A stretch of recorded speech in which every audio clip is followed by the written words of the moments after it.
Hello, Eternum, and welcome to KOTT News, Eternum's #1 source for news. And this is the War Report.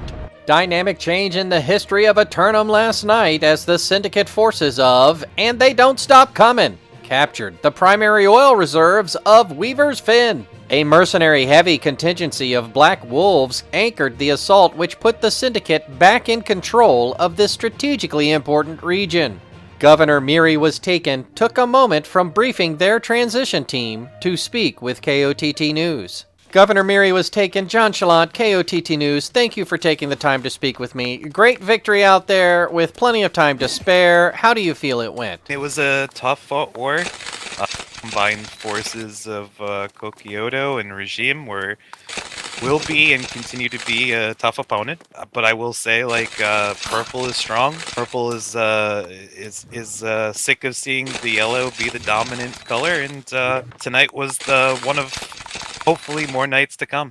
Governor, can the citizens of Weaver's Fin expect any civic projects to improve Hamlet infrastructure during your leadership? Currently, it looks like it's going to stand as like a processing town, so maybe wood processing to 5, but so far, the way it stands currently, outside of port upgrades, should roughly stay about the same. But if people, need a board to get activated, just let me know, and we'll see what we can get done for you guys. Upon securing the Hamlet and they don't stop coming, leadership also began distributing oil reserves to members of the Syndicate, so be sure to get yours daily. Turning to the weather, and it's a sunny morning all day long, with the exception of a rare matinee invasion in Weaver's Fin mid-afternoon. Later in the evening, northern cold fronts will cause a 30% chance of invasion, with the possibility of one really late in first light. 3 declarations of simulated fantasy combat resolution tonight, brought to you by LARPGO. Remember, if it's not LARPGO, it's cardboard. Up first, the Covenant forces of Regime will defend themselves from the marauders of Pibsy, who are attempting to plunder the financial capital of Windsward. This will be newcomer Pibsy's first official attempt to seize land in Eternum, and they're opening by gambling on a jackpot.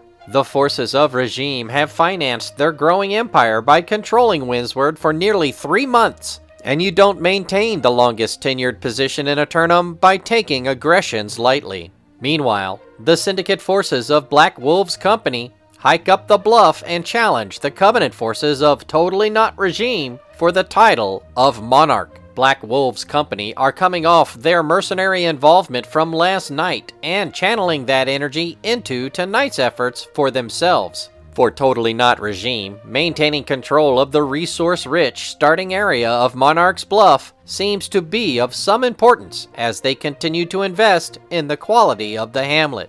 In the nightcap, the Syndicate forces of Duranda Dogs launch an assault upon the Covenant forces of Young Money for control of the secondary oil reserves of Cutlass Keys. Duranda Dogs set their sight on expanding into the neighboring region in an attempt to monopolize the southern peninsula. Young Money has an unusually strong sentimental attachment to Cutlass Keys, having only recently acquired it last week, but you can see in their eyes they won't let it go easily. We'll have the outcomes and reactions from the citizens tonight at 11. Until then, this has been War Correspondent JChalant, KOTT News.